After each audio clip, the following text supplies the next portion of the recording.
Attorney General Faris Al-Rawi has criticized the opposition for suggesting the government was dragging its feet as it pertains to the children community residences regulations. Responding to Opposition Senator Gerald Ramdeen in the Upper House today, Mr. Al-Rawi explained why the government needed to bring the legislation to the Parliament. Wason reports. Opposition Senator Gerald Ramdeen voiced his disappointment that after more than 2 years in office, the government was now bringing the children community residences regulations to the Parliament. But Attorney General Faris Al-Rawi explained the laws were already on the books. In 2014, specifically, I sat as a member of this House, this Senate. In the 5th session of the 10th Republican Parliament, we were invited in the Senate on the 3rd of December 2014 to approve the Children's Community Residences Regulations 2014.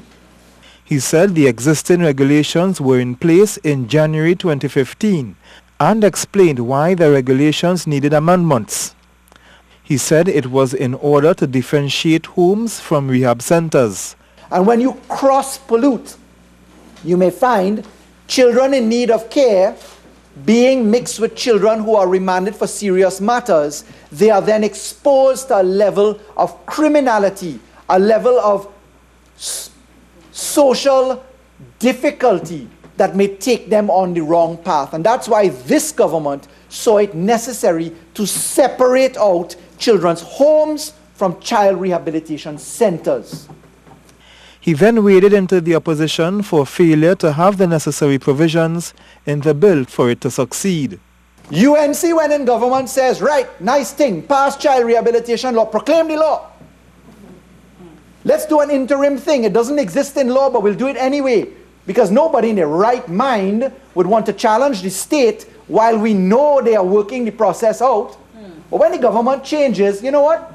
Don't worry about that. We'll go and sue ourselves for what we did improperly, and we'll go and get damages and costs for it.